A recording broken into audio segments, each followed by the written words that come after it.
क्या कभी किसी ने ऐसी गाड़ी देखी है जो गहरे कीचड़ में बुरी तरह फंस चुकी हो?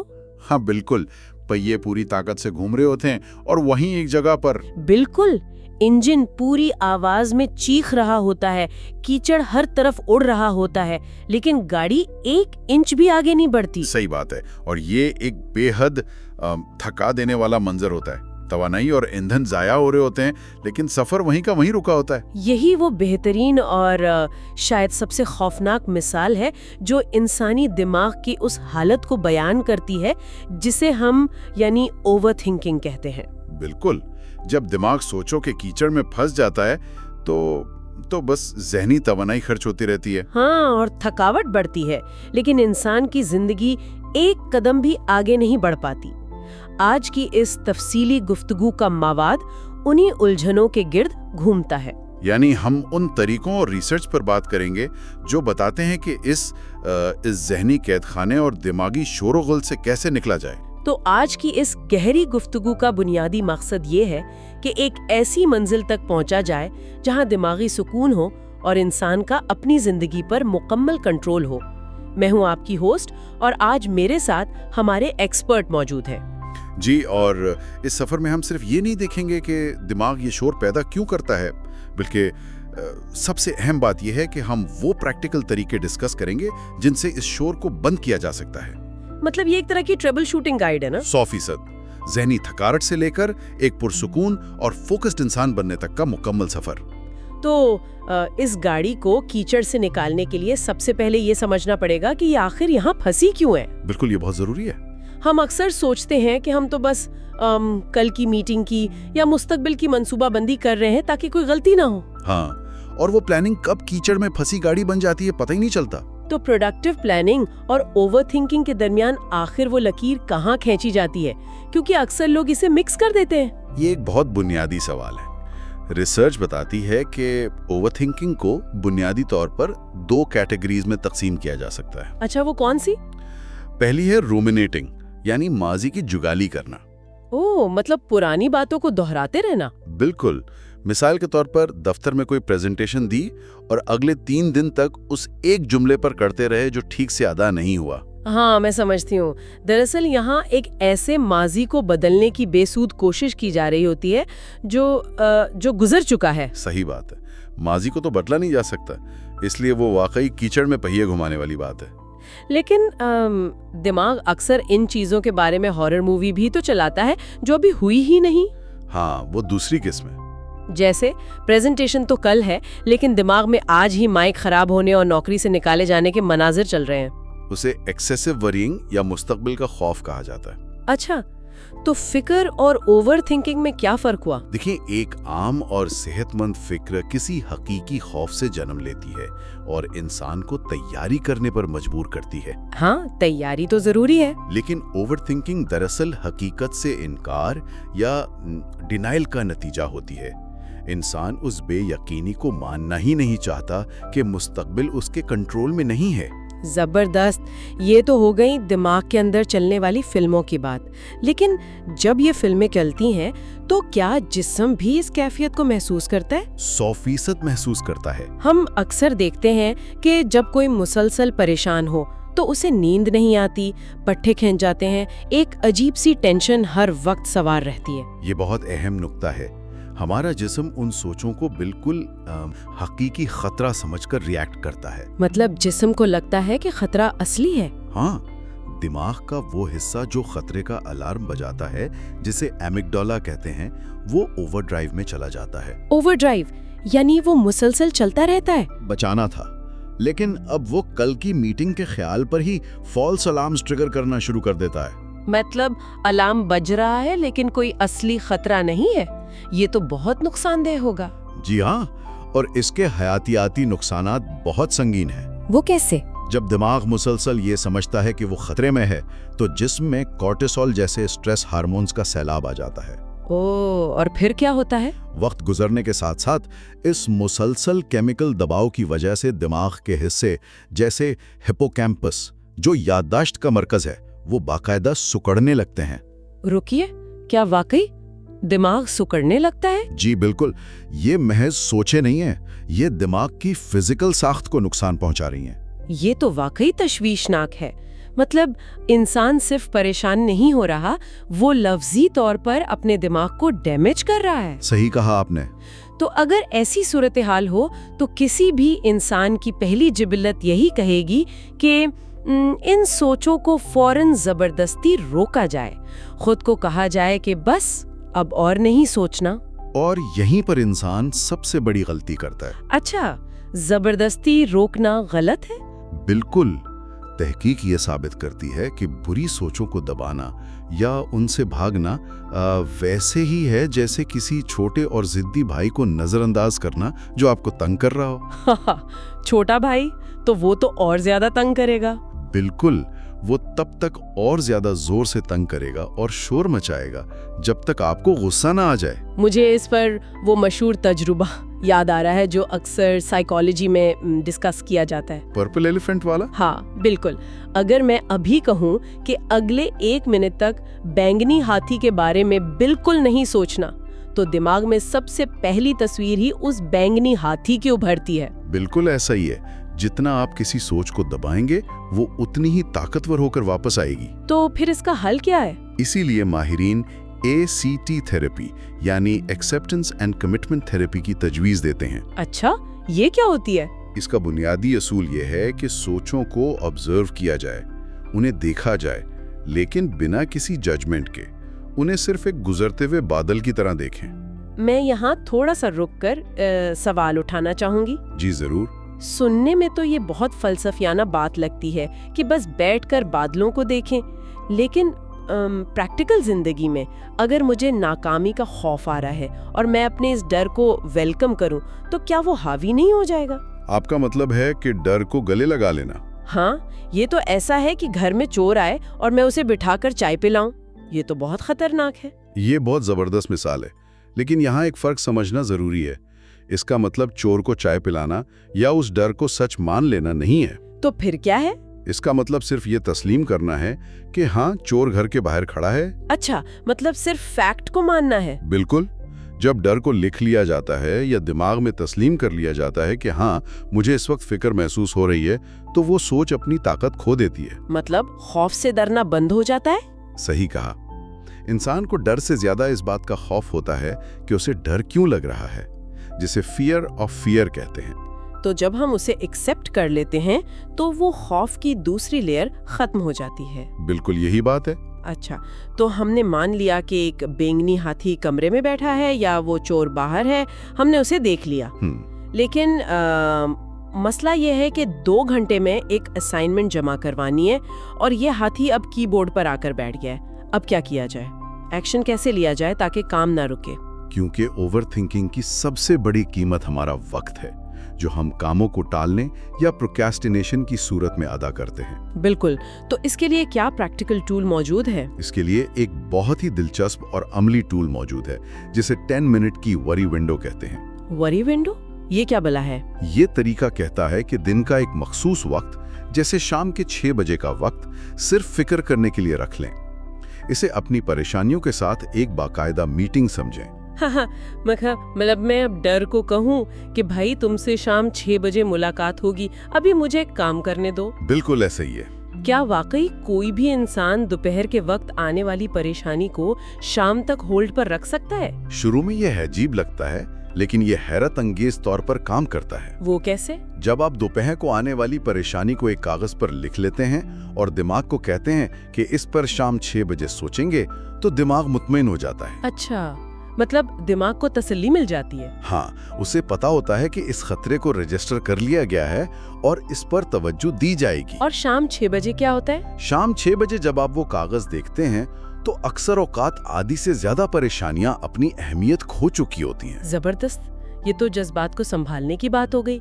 लेकिन उन कामों का क्या जो वाकई करने वाले हैं और हम बस सोचते रहते हैं? कामों की फहरिस्त इतनी लंबी होती है कि देखकर ही इंसान पैरालिसिस का शिकार हो जाता है। हाँ बिल्कुल। इस एनालिसिस पैरालिसिस से कैसे निकलें? इसके लिए आइजनहावर मैट्रिक्स एक कमाल का हथियार है। ये हमारे कामों को 4 हिस्सों में बांटता है। 4 हिस्से? वो कैसे काम करते हैं? पहला हिस्सा वो काम जो अहम और अर्जेंट दोनों हैं, जैसे आज की डेडलाइन, उन्हें फौरन करना होता है। ठीक है। दूसरा हिस्सा वो काम जो अहम तो हैं मगर अर्जेंट नहीं, जैसे वर्जिश करना या करियर की प्लानिंग करना। और तीसरा हिस्सा वो जो अर्जेंट हैं मगर अहम नहीं, जैसे अचानक आने वाली गैर जरूरी फोन कॉल्स जिन्हें किसी और के जिम्मे लगाया जा सकता है। और आखिरी हिस्सा वो होगा जो ना अहम है ना अर्जेंट। बिल्कुल, जैसे घंटों सोशल मीडिया स्क्रॉल करना। ये मैट्रिक्स तो बहुत जबरदस्त है, और सच पूछें तो हम सबसे ज्यादा वक्त इस चौथे खाने में गुजारते हैं या फिर तीसरे खाने की छोटी मोटी चीजों में उलझकर समझते हैं कि हम बहुत मसरूफ हैं। बिल्कुल, और माहिरीन कहते हैं कि इंसान को अपनी ज्यादातर तवानाई इस दूसरे खाने यानी अहम मगर गैर अर्जेंट कामों पर लगानी चाहिए, क्योंकि वही असल तरक्की का बाइस बनते हैं। सही बात है। उसके साथ छोटे कामों के लिए 2 मिनट का असूल अपनाएं। 2 मिनट का उसूल, ये क्या है? जो काम 2 मिनट में हो सकता है, जैसे किसी ईमेल का जवाब देना, उसे मैट्रिक्स में डालने के बजाय फौरन निपटा लें ताकि कामों का पहाड़ ना बने। ये तो बहुत प्रैक्टिकल बात है। और दिन में खुद को सिर्फ 3 मोस्ट इंपॉर्टेंट टास्क्स यानी अहम तरीन टास्क्स का हदफ दें। इससे क्या होगा? इससे वो जो एनालिसिस पैरालिसिस होता है, जहां इंसान ऑप्शंस की ज्यादती की वजह से फैसला ही नहीं कर पाता, वो खत्म हो जाता है। मतलब अपने ऑप्शंस को 3 से 5 तक महदूद रखें। ये तो वाकई बड़ी मददगार चीज है। जी बिल्कुल। तो हमने मैट्रिक्स लगा लिया, काम करना शुरू कर दिया, दिमाग का काफी सारा कचरा साफ हो गया। लेकिन जब दिमाग से नेगेटिव चीजें निकलती हैं तो वहाँ एक खाली जगह पैदा हो जाती है। बिल्कुल पैदा होती है। और हम जानते हैं कि खाली जगह में तो कोई भी आ सकता है, खास तौर पर पुरानी जहरीली आदतें या टॉक्सिक लोग। तो उस जगह को मुस्बत तरीके से कैसे भरा जाए? पॉजिटिविटी या मुस्बत सोच दरअसल एक कंटेजियस चीज है, बिल्कुल किसी छूत की बीमारी की तरह फैलने वाली। अच्छा, मतलब अगर आप अच्छे माहौल में हैं तो ये खुद ब खुद आएगी? हाँ, और सबसे पहले तो अपनी ज़हनी सेहत के लिए 10% का उसूल अपनाएं। 10% का उसूल? आप दिन भर में जितनी भी तवानाइयाँ खर्च करते हैं, उसका 10% खालिसतन अपने आप पर और अपनी खुशी पर खर्च करें, जिसे सेल्फ लव कहा जाता है। और जब हालात वाकई बुरे हों, जब कोई एनर्जी ना बची हो, तब क्या किया जाए? उस वक्त मूड शिफ्ट टूल किट काम आती है। हमारी बॉडी लैंग्वेज और हमारे जज्बात का गहरा ताल्लुक है। यानी जिस्मानी हरकत का मूड पर असर होता है? 100%। जब आप उदास होते हैं तो आपके कंधे झुक जाते हैं, लेकिन अगर आप शऊरी तौर पर अपना सीना तान कर खड़े हों या महज 60 सेकंड तक मुस्कुराने की एक्टिंग करें, तो ये एक बायोलॉजिकल हैक साबित होता है। मुझे यहाँ जबरदस्ती मुस्कुराने वाली बात पर थोड़ी उलझन हो रही है। कैसी उलझन? क्या ये खुद को धोखा देने वाली बात नहीं है? जब एक इंसान अंदर से शदीद टूटा हुआ महसूस कर रहा हो और वो शीशे के सामने खड़े होके जबरदस्ती दांत निकालना शुरू कर दे, तो उससे क्या होगा? आपको लगता है ये काम नहीं करेगा? मुझे तो यही लगता है कि क्या दिमाग इतना बेवकूफ़ है कि वो इस fake it till you make it वाली अदाकारी को सच मान लेगा? ये खुद को धोखा देना नहीं है, बल्कि इसे साइंस की जबान में फेशियल फीडबैक हाइपोथेसिस कहते हैं। अच्छा, ये कैसे काम करता है? हमारी बॉडी और दिमाग के दरमियान 2 वे ट्रैफिक चलती है। जिस तरह खुशी से मुस्कुराहट आती है, इसी तरह जब आप चेहरे के पट्टों को मुस्कुराने वाली पोजीशन में लाते हैं, तो वो पट्टे दिमाग को सिग्नल भेजते हैं। मतलब वो दिमाग को बताते हैं कि हम खुश हैं? हाँ, वो सिग्नल भेजते हैं कि शायद कुछ अच्छा हुआ है। इसके नतीजे में दिमाग डोपामीन रिलीज करना शुरू कर देता है। कमाल है, मतलब हम अपने ही हार्डवेयर के जरिए अपने सॉफ्टवेयर को हैक कर रहे हैं। बिल्कुल, ये हमारे नर्वस सिस्टम की न्यूरोप्लास्टिसिटी है कि हम अपने ही जिस्मानी एक्शन से अपने दिमाग के केमिकल्स को तब्दील कर सकते हैं। जबरदस्त। और उदासी में म्यूजिक का भी कोई किरदार है? हाँ, उदासी में सैड म्यूजिक सुनने के बजाय जानबूझकर अपबीट या तेज म्यूजिक सुने, ये भी मूड को फौरी शिफ्ट करता है। और वो जो कहा जाता है कि बुरी चीजों में अच्छाई तलाश करो, उसका क्या कॉन्सेप्ट है? इसी तरह का एक और तरीका है जिसे कहते हैं बदसूरत या नागवार चीजों को सराहना, यानी अप्रिशिएटिंग द अगली। इसकी कोई मिसाल दें? मिसाल के तौर पर बारिश में ट्रैफिक में फंस जाने पर गुस्सा करने के बजाय ये सोचना कि इससे मौसम कितना साफ हो जाएगा। या फिर बच्चों के शोर मचाने पर चिड़चिड़ा होने के बजाय ये शुक्र अदा करना कि उनके अंदर इतनी एनर्जी है और वो सेहतमंद है। बिल्कुल, यही बात है। तो ये तो हो गई खुद की बात, और इस सब में इर्द गिर्द के लोगों का कितना किरदार है? बहुत ज्यादा, क्योंकि अक्सर ओवरथिंकिंग हमारी अपनी नहीं होती। हाँ, हम किसी ऐसे शख्स के साथ बैठे होते हैं जो हर वक्त रोता रहता है, जिसे अंग्रेजी में वरी वॉट्स कहते हैं। उनका क्या किया जाए? ऐसे लोगों के साथ बाउंड्रीज सेट करना इंतहाई जरूरी है। बाउंड्रीज कैसे सेट करें बगैर लड़ाई किए? जब रिश्तों में बातचीत हो तो इल्जामात से बचने के लिए तुम की बजाय मैं से शुरू होने वाले जुमले इस्तेमाल करने चाहिए। मतलब तुम कहने से गुरेज किया जाए? हाँ, मसलन ये कहने के बजाय कि तुमने मुझे हमेशा बुरा फील करवाया है, उसे यूं कहा जा सकता है कि मैं बुरा महसूस करता हूं जब इस तरह की बात होती है। अच्छा, इससे तो अगला बंदा डिफेंसिव नहीं होगा? बिल्कुल, इससे डिफेंस मैकेनिज्म ट्रिगर नहीं होता और बातचीत खुली रहती है। ये सब सुनने में और डिस्कस करने में तो बहुत शानदार लग रहा है। जी बिल्कुल। लेकिन हम सब इंसान हैं। फर्ज करें एक इंसान ने वरी विंडो भी बना ली, मैट्रिक्स भी समझ लिया, मुस्कुराना भी शुरू कर दिया।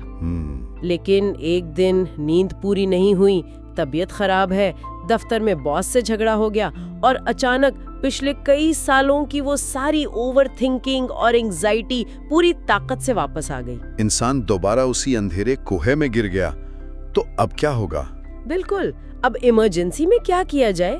इस सूरत हाल की ट्रबल शूटिंग कैसे होगी? सबसे पहली बात जो समझने वाली है वो ये है कि पुरानी आदतों में वापस गिरना, जिसे रिलैप्स कहते हैं, वो कोई नाकामी नहीं है। नाकामी नहीं है तो फिर क्या है? ये उमूमन किसी ट्रिगर का नतीजा होता है, जैसे आपने कहा कि नींद पूरी ना होना या थकावट या सफर। तो फिर इंसान को खुद को कोसना नहीं चाहिए? बिल्कुल नहीं। जब ऐसा हो तो खुद को कोसने के बजाय उसे एनालाइज करें और अपनी अप्रोच थोड़ी सी बदल लें। अगर कोई चीज एक वक्त पर काम नहीं कर रही तो वक्त बदल लें।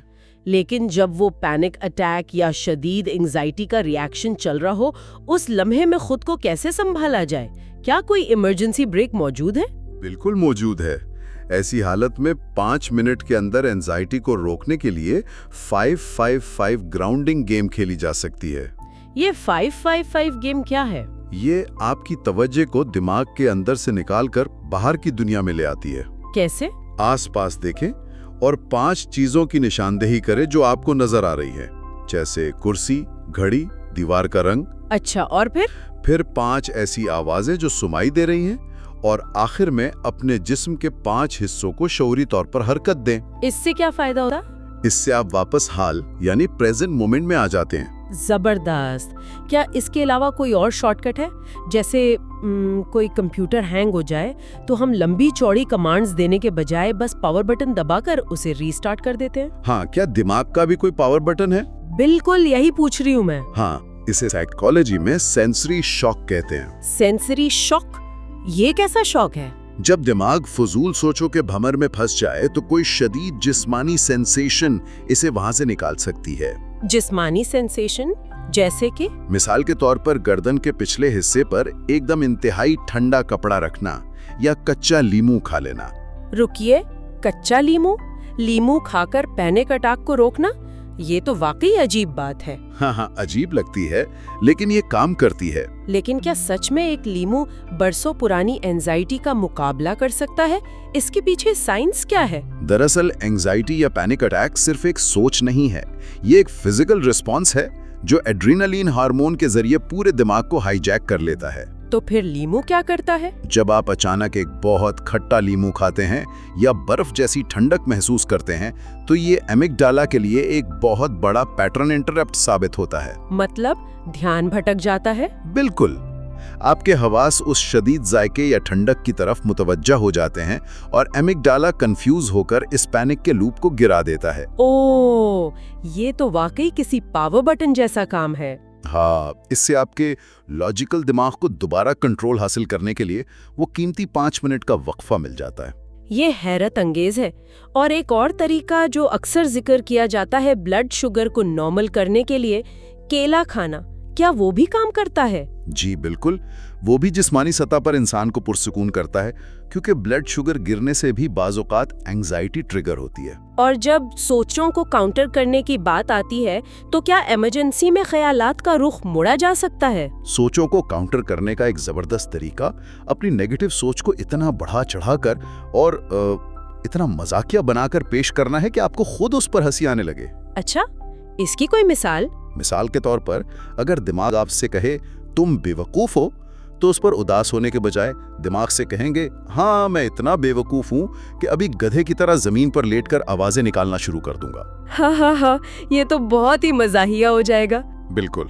जब आप इस हद तक एग्जैजरेट करते हैं तो दिमाग को भी इस खौफ की बेवकूफी का एहसास हो जाता है और डर मजाक में बदल जाता है। और अगर ये फजूल आवाजें फिर भी ना रुके, तो फिर ऊंची आवाज में या अपने जहन के अंदर पूरी ताकत से स्टॉप की कमांड दें। मतलब खुद को बाकायदा हुक्म दिया जाए। हाँ, और एक उसूल बना लें कि जब भी कोई एक मनफी सोच आएगी, आप जबरदस्ती उसके मुकाबले में 2 मुस्बत सोचें लेकर आएंगे। जबरदस्त।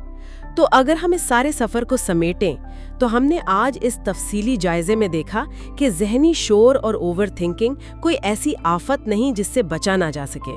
बिल्कुल, ये कोई लिखी हुई तकदीर नहीं है।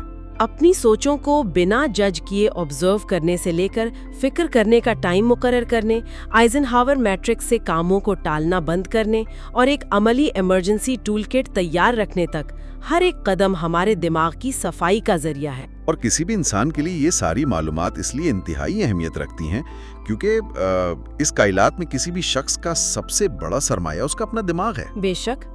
जब ये गैर जरूरी शोर खत्म होता है, तभी दरअसल इंसान अपनी जिंदगी को जी पाता है, अपने कामों में एक्सेल कर पाता है और अपने प्यारों के साथ असल मानों में प्रेजेंट रह पाता है। यानी ये सफर एकदम परफेक्ट हो जाने का नाम नहीं है। बिल्कुल नहीं, ये हर रोज बेहतरी की तरफ एक कदम उठाने का नाम है। तो इसके साथ ही एक आखिरी और सबसे अहम सोचने वाली बात, जो इस पूरी गुफ्तगू का निचोड़ हो सकती है। हमने आज साइंस की रोशनी में ये जाना कि हमारा दिमाग कोई पत्थर पर लकीर नहीं है। बिल्कुल सही कहा। ये हर उस सोच और हर उस अमल के तहत अपनी फिजिकल शक्ल बदलता है जो हम बार बार दोहराते हैं। अगर आज किसी का दिमाग सिर्फ खौफ, एंग्जाइटी और गुजरी हुई सारी नेगेटिव सोचों का नतीजा है, तो जरा तसव्वुर करें कि अगर सिर्फ अगले 12 महीने तक मुस्तकिल मिजाजी से इन अमली और मुस्बत टूल्स पर ध्यान दिया जाए, तो 1 साल बाद यही दिमाग फिजिकली और मेंटली किस बिल्कुल नई, ताकतवर और अजीम हकीकत में ले जाकर खड़ा कर देगा। ये एक बहुत ही मुतासरकुन ख्याल है। वो गाड़ी जो कीचड़ में धंसी हुई थी, अब उसे निकालने के सारे टूल्स हम सबके पास मौजूद हैं। आगे का सफर कैसा होगा, ये इख्तियार अब मुकम्मल तौर पर हर इंसान के अपने हाथों में है।